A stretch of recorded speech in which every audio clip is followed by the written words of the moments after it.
Ang pahayag ngayong araw ni Senador Ping Lacson ay hindi basta-bastang balita lamang, isa itong pagsabog ng katotohanan na naglalantad ng kabulukan sa likod ng desperadong kampanya para sir-on si dating Speaker Martin Romualdez. Ayon sa natuklasan ng Manila Regional Trial Court na binanggit ni Lacson, ang umano'y sinumpaang salaysay ng testigong, si Orly Goteza ay hindi man lang pinanotaryo ng abogadong nakapirma rito. Sa simpleng salita, peking pirma iyon.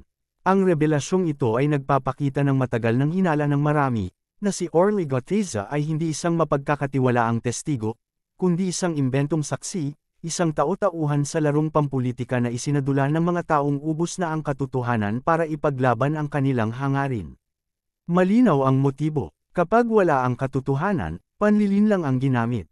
Kapag walang ebidensya, panggagaya at peke ang naging sandata. Ang peking affidavit ni Goteza ay nilikha para magdulot ng ingay, impluwensyahan ang pananaw ng publiko, at magbuo ng kwento ng kasalanan na wala namang pinanghahawakang katotohanan. Ngunit ang katotohanan ay laging lumilitaw, at ngayon, ito'y lumabas sa pamamagitan ng tamang proseso ng batas. Ang desisyon ng Manila RTC na nagsasabing peke ang pirma ng notaryo ay tuluyang gumiba sa natitirang kredibilidad ni Goteza. Isa rin itong babala, sino ang nasa likod niya? Sino ang nagpondo sa paninira? At hanggang saan sila handang pumunta para sirain ang isang tao sa ngalan ng politika? Ito ang dahilan kung bakit mahalaga ang kredibilidad. Ang bawat investigasyon ay nakatindig sa gulugod ng katotohanan at integridad. Kapag ang mga testigo ay nagsisinungaling, kapag may pamemiki ng pirma, at kapag ginagamit ng mga operatibong pampulitika ang hustisya bilang sandata ng propaganda, bumabagsak ang buong sistema ng katarungan. Nawawala ang diwa ng paghahanap ng katotohanan, at napapalitan ito ng entablado ng paghihiganti.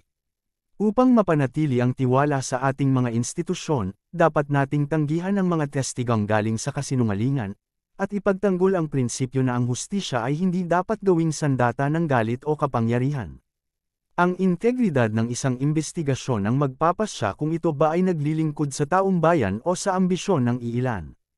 Ang tangkang idamay si dating Speaker Martin Romualdez sa mga ginawang kwentong kontrobersya ay hindi nakakatulong sa laban kontra katiwalian, lalo lamang nitong pinahihina ang laban, sapagkat pinapalitan nito ang katotohanan ng ingay.